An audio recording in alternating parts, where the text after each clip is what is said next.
Hello students, good morning. कैसे हैं आप लोग? एक बार फिर से आपके अपने YouTube channel dream classes 9 and 10 में वेलकम करते हैं आप लोग का। तो जैसा कि पता है, आप लोग को थंबनेल से पता चल गया होगा कि आज का जो सेशन है वो हम लोग है ना हिंदी ग्रामर पर बात करेंगे। ठीक है, व्याकरण पर बात करेंगे। और व्याकरण में पता है सिलेबस तो अब आपको पता ही होगा।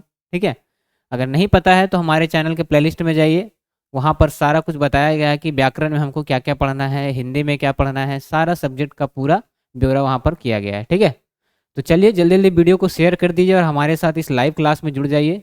ठीक है, क्योंकि आज का जो सेशन है वो आप लोगों के लिए बहुत ही कुछ है ना न्यू है। ठीक है, बहुत ही कुछ खास होने वाला है। आज हम पूरा डिस्कस करेंगे वर्ड के बारे में, ठीक है, शब्द के बारे में। तो चलिए, वीडियो की शुरुआत करने से पहले अगर आप लोग हमारे चैनल पर नए हैं तो एक बार सब्सक्राइब करके हमारे साथ जुड़ जाइए और वीडियो को शेयर कर दीजिए। ठीक है, अगर क्लास अच्छी लगे तो नीचे कमेंट बॉक्स में ज़रूर बताइएगा। तो चलिए शुरुआत करते हैं आज की क्लास को। ठीक है, तो आज हम लोग क्या पढ़ने वाले हैं, सबसे पहले उसके बारे में जान लेते हैं। तो शब्द पढ़ेंगे। ठीक है, हम लोग शब्द के बारे में पढ़ेंगे, है ना। शब्द कितने प्रकार के होते हैं, क्योंकि शब्द एक अपने आप में क्या है, एक बहुत बेमिसाल और बड़ा टॉपिक है। इससे एग्जाम में प्रश्न भी बनता है ना। तो चलिए, शब्द में क्या पढ़ेंगे हम लोग कि इसका डेफिनेशन पढ़ेंगे, इसके कितने भेद हैं, इसका पूरा भेद सहित उदाहरण सहित पूरा व्याख्या करेंगे इसमें। ठीक है, और बिल्कुल आसान होगा, रटने का तो ज़रूरत नहीं पड़ेगा, क्योंकि आज का जो सेशन है वो आप लोगों के लिए क्या है, बहुत ही महत्वपूर्ण है। तो ज़रूर हमारे साथ अंत तक बने रहें। ठीक है, वीडियो को स्किप नहीं करना है। चलिए शुरुआत करते हैं। तो सबसे पहले हम लोग वर्ड में क्या पढ़ेंगे, वर्ड में इसके डिफिनीशन के बारे में पढ़ेंगे। ठीक है, वर्ड में क्या पढ़ना है हमको, इसके डिफिनीशन के बारे में पढ़ना है। चलिए, तो सबसे पहले हेडिंग बना देते हैं कि शब्द क्या है। ठीक है,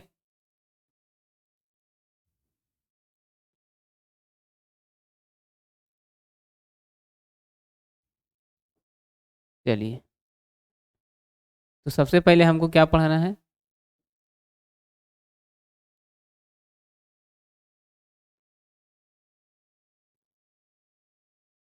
एक सेकंड, चलिए ले लेते हैं। चलिए, शब्द में हम लोग पढ़ेंगे आज शब्द। ठीक है, शब्द यानी कि वर्ड। हिंदी में इसको क्या कहते हैं, वर्ड कहते हैं। ठीक है, चलिए थोड़ा सा कलर दूसरा ले लेते हैं ताकि आपको अच्छे से दिखाई दे। चलिए, अब दिखाई देगा कंप्लीट तरीके से। चलिए, क्या पढ़ेंगे हम लोग, शब्द के बारे में। ठीक है, कि शब्द क्या होता है, इसके कितने भेद हैं। तो हमारे साथ ज़रूर अंत तक बने रहें, क्योंकि बहुत ही कुछ इसमें खास पढ़ने वाले हैं। चलिए, तो शब्द क्या है, आपको पता है कि जब दो से अधिक वर्ण आपस में मिल जाते हैं। अब ये वर्ण क्या होता है, तो वर्ण वो होता है, जैसे हो गया क ख, ये सब क्या है, जैसे एक अक्षर है ना। हिंदी वर्णमाला के टोटल एक अक्षर जो है, हिंदी जितने भी वर्णमाला होते हैं उसका एक अक्षर एक वर्ण कहलाता है। यानी अक्षर को ही क्या कहते हैं, वर्ण। ठीक है, समझ में आ गया, अक्षर को ही हम लोग क्या कहते हैं, वर्ण कहते हैं। ठीक है, तो देखिए, इसका सबसे पहले हम इसका परिभाषा देख लेते हैं कि परिभाषा क्या हो जाएगा इसका।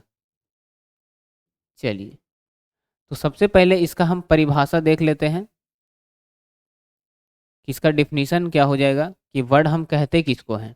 ठीक है, चलिए, तो वर्ण, ठीक है, देखिए, वर्णों या ध्वनियों,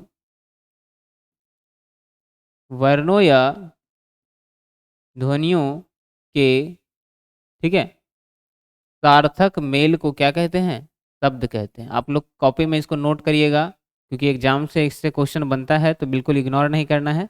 ठीक है, चलिए, तो वर्णों या ध्वनियों के सार्थक मेल को क्या कहते हैं, शब्द कहते हैं। सार्थक मेल को शब्द कहते हैं, शब्द कहते हैं। चलिए, इसको फटाफट आप कॉपी में नोट करिए। वर्णों या ध्वनियों के सार्थक मेल को क्या कहते हैं, शब्द कहते हैं। ठीक है,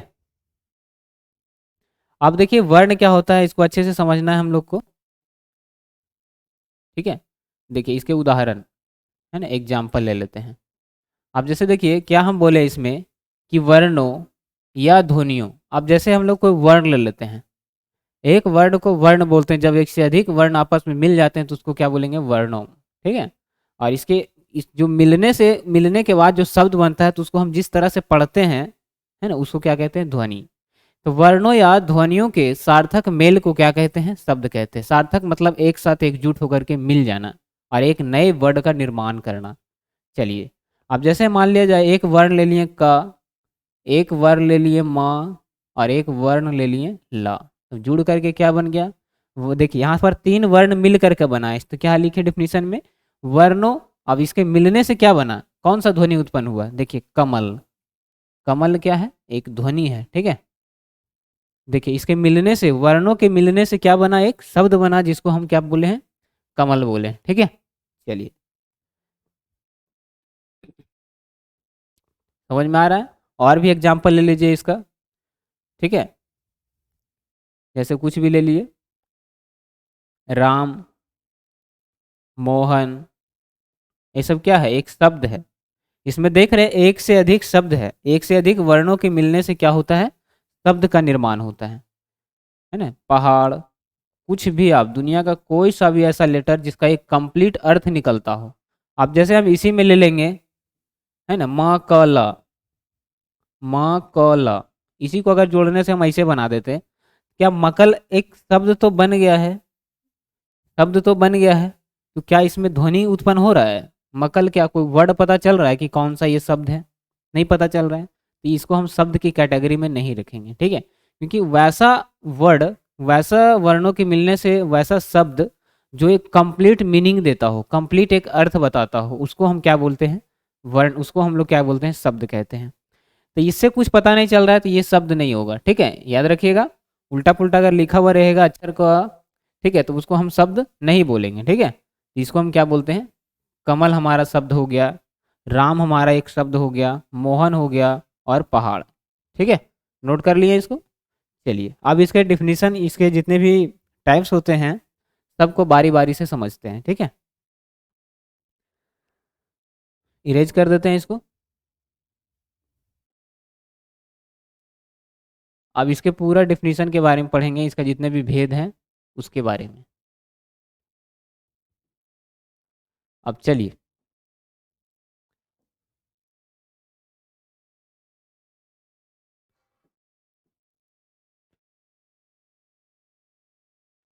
देखिए शब्द। अब हेडिंग बनाते हैं हम शब्द, ठीक है। इसका पूरा ब्यौरा निकालते हैं। यह कितने प्रकार का होता है? ये बहुत तरह का होता है शब्द। तो देखिए सबसे पहले,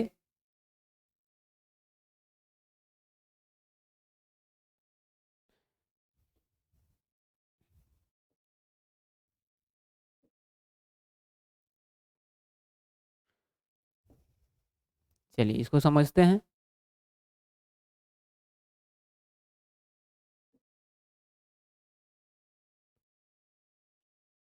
इसको कंप्लीट तरीके से पहले अच्छे से लिख लेते हैं, ठीक है। शब्द, शब्द, ठीक है।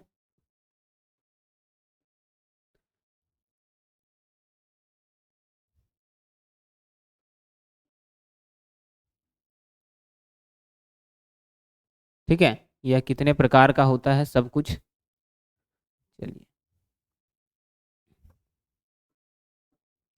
तो सबसे पहले हम लोग इसके जितने भी डिफिनीशन होते हैं उसको पढ़ेंगे। यहाँ से,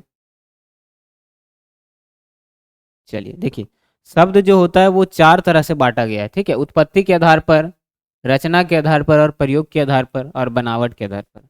तो चारों तरह से जो बांटा गया है उस सभी को पढ़ना है हमको, कि ठीक है। क्योंकि सभी से एग्जाम में क्वेश्चन बनता है, तो बिल्कुल इग्नोर नहीं करना है और हमारे साथ बने रहिए, ठीक है।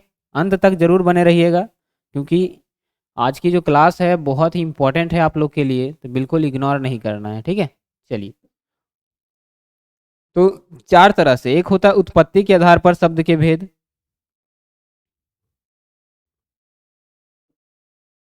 देखिए, तो उत्पत्ति के आधार पर जो है शब्द के 4 भेद हैं। उत्पत्ति के आधार पर शब्द के 4 भेद हैं। सबसे पहला क्या आएगा? तत्सम, तत्सम, ठीक है। दूसरा क्या आएगा? है ना, तद्भव, तद्भव। ठीक है। तीसरा क्या आएगा, देशज। और चौथा क्या आएगा, वो आएगा विदेशज। ठीक है, चलिए, विदेशज। ठीक है, समझ में आ रहा है, नोट करते चलिएगा हमारे साथ। ठीक है, चलिए, अब देखिए समझते हैं कि बनावट के आधार पर शब्द के कितने भेद हैं। ठीक है, चलिए, बहुत सारे बच्चे हमारे साथ जुड़ रहे हैं तो जल्दी जल्दी वीडियो को शेयर कर दीजिएगा। ठीक है, क्योंकि आज हम लोग बहुत ही कुछ इंपॉर्टेंट चीज़ पढ़ने वाले हैं, तो अंत तक जरूर बने रहिएगा हमारे साथ। ठीक है, अब देखिए, रचना के आधार पर यानी कि बनावट के आधार पर शब्द के कितने भेद हैं। बनावट के आधार पर, देखिए, बनावट के आधार पर शब्द के तीन भेद हैं। कितने भेद हैं, बनावट के आधार पर शब्द के तीन भेद हैं। तो सबसे पहला क्या आ जाएगा, रूढ़। ठीक है, दूसरा आएगा यौगिक। बिल्कुल सब कुछ हम पढ़ने वाले हैं, बस आप लोग अंत तक बने तो रहिए। ठीक है ना, रूढ़, यौगिक, और तीसरा आएगा योग रूढ़। योग रूढ़, चलिए, हो गया। अब अगला होता है, चलिए यहाँ तक आप लोग जरूर कॉपी में नोट करते चलिएगा। ठीक है, चलिए, अब समझते हैं कि अर्थ के आधार पर शब्द के कितने भेद हैं। ठीक है, तो अर्थ के आधार पर शब्द के दो भेद हैं। अर्थ के आधार पर, अकॉर्डिंग टू इसका जो मीनिंग है, अर्थ के आधार पर शब्द के कितने भेद हैं, दो भेद हैं। तो सबसे पहला क्या आ जाएगा, सार्थक शब्द। सार्थक शब्द। ठीक है, और दूसरा आएगा निरर्थक शब्द। निरर्थक शब्द, सार्थक शब्द और दूसरा है निरर्थक शब्द। ठीक है, अब देखिए समझते हैं आगे कि प्रयोग के आधार पर शब्द के कितने भेद हैं। कंप्लीट तरीके से दिखाई दे रहा है, चलिए, अब लेते हैं कि प्रयोग के आधार पर शब्द के कितने भेद हैं। तो प्रयोग के आधार पर दो भेद हैं शब्द के। ठीक है, प्रयोग के आधार पर शब्द के कितने भेद हैं, दो भेद हैं। प्रयोग के आधार पर शब्द के दो भेद हैं, एक है विकारी शब्द और दूसरा है अविकारी शब्द। ठीक है, क्या है, पहला है विकारी शब्द और दूसरा है अविकारी शब्द, र। ठीक है, अविकारी शब्द। ठीक है, अब देखिए, कंप्लीट तरीके से इसको नोट करते जाइएगा, बहुत इंपॉर्टेंट है कि उत्पत्ति के आधार पर शब्द के चार भेद हैं, तत्सम, तद्भव, देशज, विदेशज। बनावट के आधार पर शब्द के तीन भेद हैं, रूढ़, यौगिक, योग रूढ़। ठीक है, अर्थ के आधार पर दो भेद हैं, सार्थक, निरर्थक, और एक होता है प्रयोग के आधार पर शब्द के दो भेद हैं, विकारी और अविकारी। ठीक है, इस सब का तो नहीं पता।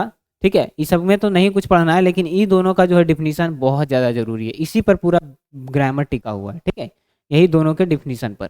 ठीक है, चलिए, अब देखिए, विकारी ले लेते हैं। ठीक है, यहाँ तक नोट हो गया, चलिए इसको इरेज कर देते हैं, फटाफट इसका स्क्रीनशॉट ले लीजिए। ठीक है, चलिए आगे पढ़ते हैं।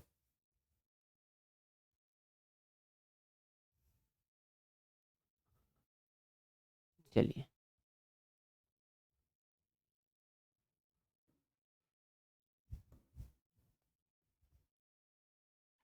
अगला देखिए, पढ़ना है हमको कि विकारी और अविकारी के कितने भेद हैं। सबका पहले डिफिनीशन, पहले हम उसका भेद बता देते हैं। ठीक है, फिर एक एक करके डिफिनीशन भी पढ़ लेंगे। ठीक है, चलिए, वीडियो को जरूर शेयर कर दीजिएगा, और जितने भी बच्चे हमारे चैनल पर नए हैं, चैनल को एक बार सब्सक्राइब कर लीजिए। यहाँ पर बिल्कुल कंप्लीट तैयारी किया जाता है। ठीक है, और जो भी आपको डाउट हो आप कमेंट बॉक्स में लिखिए, उसका जवाब जो है, रिप्लाई आपको तुरंत मिलेगा। ठीक है, चलिए, अगला ले लेते हैं।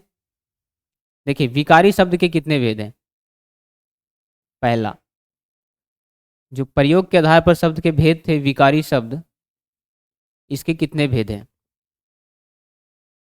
तो इसके जो है, ठीक है, इसके चार भेद हैं, ए, बी, सी और डी।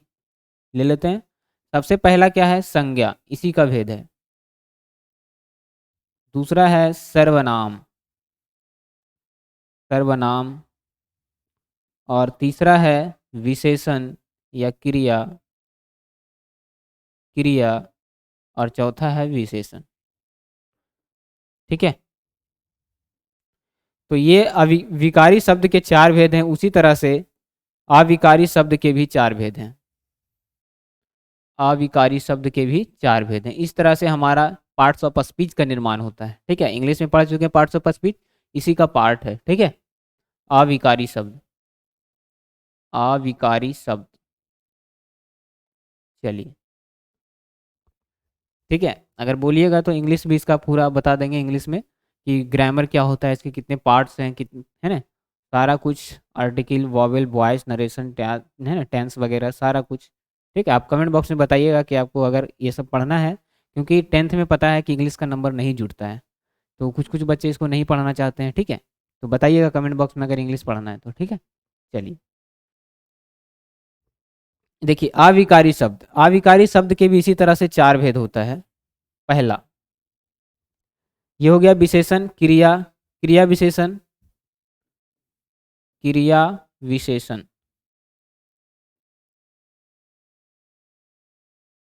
क्रिया विशेषण। फिर आ जाएगा संबंध बोधक अव्यय। ठीक है, चलिए, बहुत अच्छा है। ठीक है, आप लोग वीडियो को जितना ज़्यादा से ज़्यादा हो सके शेयर करते रहिए। चलिए, क्रिया विशेषण, संबंध बोधक अव्यय, संबंध बोधक अव्यय, ये सब इम्पोर्टेंट है, इसलिए हम आप लोग को बता रहे हैं। नहीं तो पढ़ना तो इसमें बहुत सारा है ना, जितना हमको बुक में भी नहीं दिया है। ठीक है, तो उतना ही पढ़ाते हैं जितना हमको ज़रूरत हो। ठीक है, संबंध बोधक अव्यय। फिर है समुच्चय बोधक अव्यय, समुच्चय बोधक अव्यय। चलिए, नोट करते जाइएगा कॉपी में, बहुत इंपॉर्टेंट है। ठीक है, चलिए, और एक हो जाएगा विस्मयादि बोधक अव्यय। तो ये टोटल 8 पार्ट्स होते हैं विकारी और अविकारी के। ठीक है, विस्मयादि बोधक अव्यय, बोधक अव्यय। ठीक है, और ये जो हमारा 2 पार्ट में खत्म खत्म हो जाएगा बिल्कुल इसका डिफिनीशन के साथ। ठीक है, चलिए, अब एक एक करके समझते हैं, है ना, कि उत्पत्ति के आधार पर जो शब्द के 4 पार्ट्स थे उनके डिफिनीशन क्या होते हैं, क्योंकि उन्हीं सबसे क्वेश्चन बनता है। ठीक है, मेन पहला जो है तत्सम तत्व देशज विदेश, उससे बहुत सारा क्वेश्चन बनता है। तो चलिए समझते हैं उसको अच्छे से, इसको एक बार नोट कर लीजिएगा। चलिए,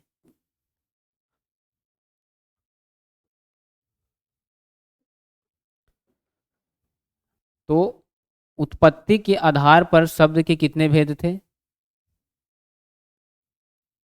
उत्पत्ति के आधार पर शब्द के भेद, शब्द के भेद। चलिए, सबसे पहला क्या आ जाएगा कि उत्पत्ति के आधार पर शब्द के 4 भेद बताए थे, तो इसमें सबसे पहला था तत्सम। तत्सम, आप देखिए तत्सम क्या होता है, तत्सम क्या होता है, तो हिंदी के संस्कृत मूल शब्द को क्या कहते हैं, तत्सम कहते हैं। ठीक है, मतलब संस्कृत में लिखा हुआ जितना भी वर्ड है वो किस किस शब्द का पार्ट है, तो वो है तत्सम शब्द का। ठीक है, चलिए, इसका डिफिनीशन क्या हो जाएगा,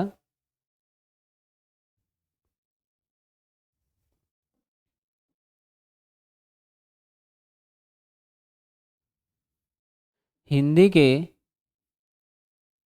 संस्कृत मूल शब्द को, संस्कृत मूल शब्द को तत्सम कहते हैं। शब्द को क्या कहते हैं, तत्सम कहते हैं, तत्सम कहते हैं। चलिए, अब इसको समझिए अच्छे से क्या होता है। एग्जाम्पल से हम लोग समझते हैं, क्योंकि एग्जाम्पल से एग्जाम में क्वेश्चन उठाता है। ठीक है, कि ये जो है कौन सा शब्द है, 4 ऑप्शन दे देगा, तत्सम, रूढ़, यौगिक, विकारी, अविकारी। तो एग्जाम्पल से उठाएगा क्वेश्चन कि ये कौन सा शब्द है। तो अगर आप लोग सारा कुछ एक बार पढ़ लेते हैं, है ना, बस 2 दिन का काम है और पूरा शब्द समाप्त। आज इसके टोटल पार्ट्स बता देते हैं, सारा डिफिनीशन, फिर अगले जो है कल पढ़ेंगे हम लोग, ठीक है। चलिए, और कोई भी डाउट हो तो आप हमें ज़रूर बताइएगा, ठीक है। और आज की क्लास के बारे में बताइएगा कि कैसा लग रहा है। चलिए, इसका हिंदी के संस्कृत मूल के जितने भी शब्द हैं, जैसे हो गया क्या, मयूर, हिंदी में मोर कहते हैं लेकिन संस्कृत में मयूर कहते हैं, ठीक है। उसी तरह से हो गया, ठीक है, अग्नि, क्या हो जाएगा, अग्नि, अग्नि किसको कहते हैं, आग को। फिर संस्कृत में कोई और शब्द ले लीजिए, जैसे हो गया पुस्तक। तो ये सब जितने भी शब्द हैं सब के सब क्या है, तत्सम है, नोट करिएगा, ठीक है। आगे पढ़ना है तद्भव, आगे पढ़ना है हमको दूसरा इसका पार्ट, तद्भव किसे कहते हैं, ठीक है। दूसरा पढ़ना है हमको तद्भव।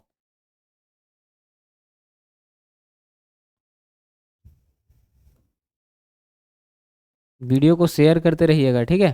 चलिए, इसको समझते हैं क्या होता है। समझ में आ गया पहला वाला डिफिनीशन, बिल्कुल आराम आराम से बता रहे हैं आप लोग को, ठीक है। चलिए, तो तत्सम के बिगड़े रूप को ही क्या कहते हैं, तद्भव कहते हैं।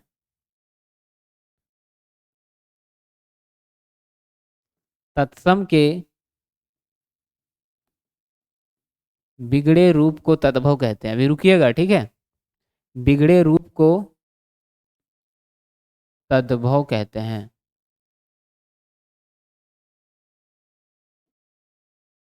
तत्सम के बिगड़े रूप को तद्भव कहते हैं, ठीक है। चलिए, एग्जाम्पल से समझ लेते हैं कि तद्भव क्या है। अब जैसे देखिए, जिस संस्कृत का जितना भी वर्ड था और उसको अगर हिंदी में ट्रांसलेट कर दिया जाए तो वो सारा का सारा तद्भव के अंतर्गत आता है, ठीक है। वहाँ मयूर लिखे थे तो यहाँ क्या हो जाएगा, मोर, ठीक है।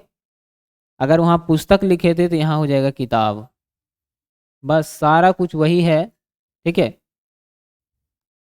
और क्या लिखे थे हम लोग, अग्नि, तो यहाँ हो जाएगा आग। और यहाँ अगर वह उसमें कर्पूर होगा तो इसमें कपूर होगा, ठीक है। चलिए,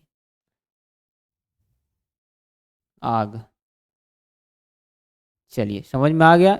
ईटीसी करके इसको नोट करिएगा, ठीक है। चलिए आगे बढ़ते हैं। अगला जो है हमारा वो है देशज। तीसरा जो पढ़ना है हमको, देशज के बारे में। देशज क्या है, बिल्कुल कंप्लीट तरीके से यहाँ पर तैयारी करवाई जाती है, तो आप हमारे साथ ज़रूर इस लाइव क्लास को अटेंड करिए, क्योंकि सब कुछ आप लोगों के हिसाब से ही बताया जाता है, ठीक है, जो बहुत इंपॉर्टेंट होता है और बहुत अच्छे से कंटेंट लाए जाते हैं, ठीक है। तो ज़रूर हमारे चैनल के साथ जुड़ें, ठीक है। देशज, देखिए, वैसे शब्द जिनका जो उत्पत्ति है अपने ही देश में हुआ हो, वैसे शब्द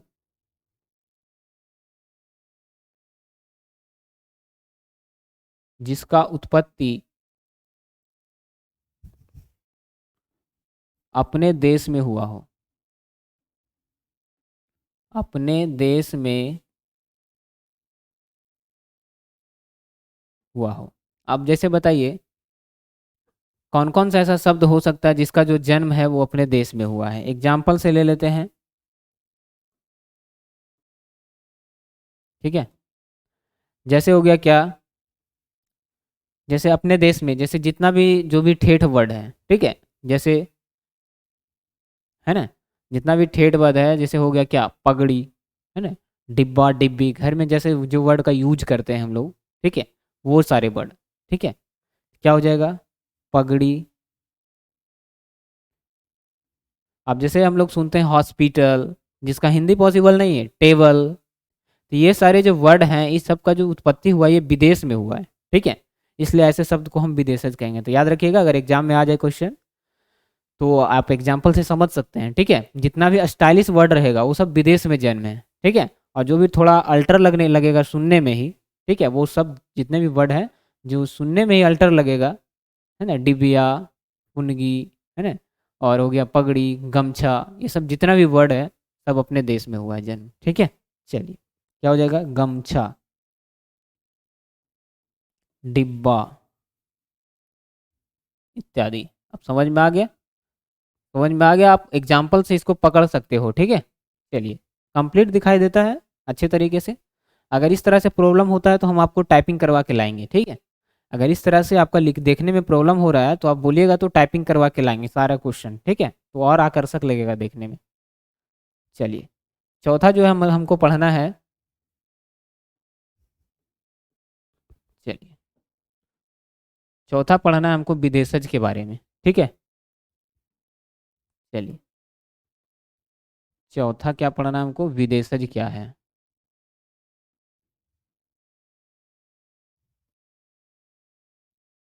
चलिए इसके डिफिनीशन से समझते हैं कि विदेशज कहते किसको हैं। तो वैसे शब्द,